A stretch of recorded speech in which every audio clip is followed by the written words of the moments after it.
On a souvent parlé ici des audiences des chaînes télé qui ont explosé. Et vous avez maintenant des chiffres sur la consommation des services de vidéo à la demande par abonnement.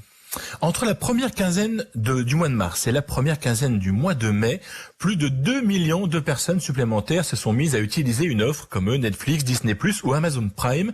C'est ce que nous apprend la deuxième vague du baromètre du CSA sur les effets de la crise du coronavirus sur les audiences et le marché publicitaire. En tout, nous sommes juste en dessous du seuil des 6 millions d'utilisateurs quotidiens, un seuil qui avait d'ailleurs été largement dépassé au cours du mois d'avril, justement au moment du lancement de Disney+ en France.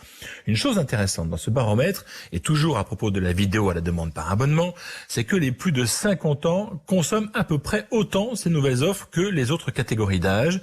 Je vous dis que c'est intéressant car lorsqu'on regarde les durées d'écoute de la télévision traditionnelle, les publics âgés dépassent largement tous les autres, mais quand il s'agit de Netflix et des autres de ce genre, eh bien, on se rend compte que des ados de 15 ans aux grands-parents de 60 ans, on est à peu près toujours autour des 2h20 de consommation quotidienne.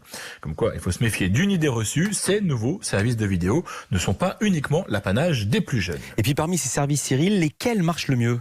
Là, forcément, ça ne sera une surprise pour personne. Netflix domine le marché de la tête et des épaules. Sa part de marché dépasse les 75% chez les 15-24 ans sur la période allant du 27 avril au 10 mai.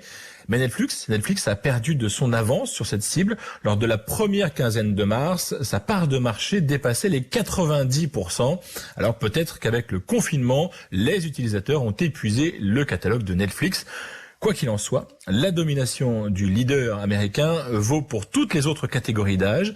Mais attention, chez les plus de 50 ans, Canal+ garde encore une place à part. La part de marché de MyCanal et de Canal+ Série dépasse aujourd'hui les 27% sur cette tranche d'âge.